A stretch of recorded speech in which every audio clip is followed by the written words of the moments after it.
Untuk materi yang pertama, Bahasa Indonesia kelas 11 ini adalah menyusun teks prosedur. Apa sih sebenarnya teks prosedur itu? Di kehidupan sehari-hari kalian pernah melakukan prosedur.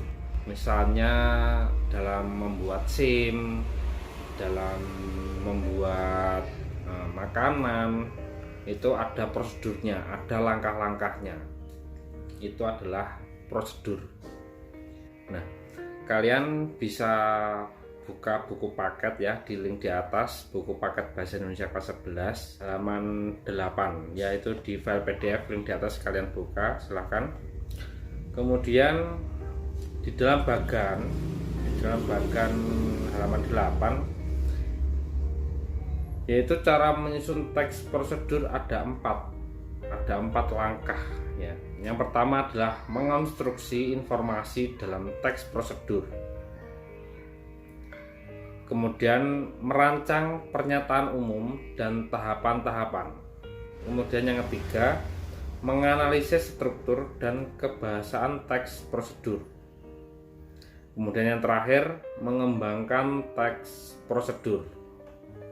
Di dalam menyusun prosedur, yaitu mengonstruksi informasi dalam teks prosedur, yaitu menunjukkan pernyataan umum dalam suatu kegiatan. Kemudian menuliskan tahapan-tahapan sebagai prosedur melakukan suatu kegiatan. Itu nanti yang kita bahas yang pertama. Kemudian yang kedua yaitu merancang pernyataan umum dan tahapan-tahapan. Ada dua cara, yaitu mengungkapkan pernyataan umum dan tahapan-tahapan secara lisan. Kemudian menuliskan pernyataan umum dan tahapan-tahapan. Kemudian menyusun prosedur yang ketiga yaitu menganalisis struktur dan kebahasaan teks prosedur. Ada dua langkah, yaitu mengungkapkan kembali struktur teks prosedur. Kemudian mengungkapkan kembali aspek kebahasaan teks prosedur. Yang terakhir yaitu mengembangkan teks prosedur. Ada dua cara, menyusun rancangan garis besar suatu prosedur. Kemudian mengembangkan teks prosedur dengan memperhatikan struktur dan unsur kebahasaan.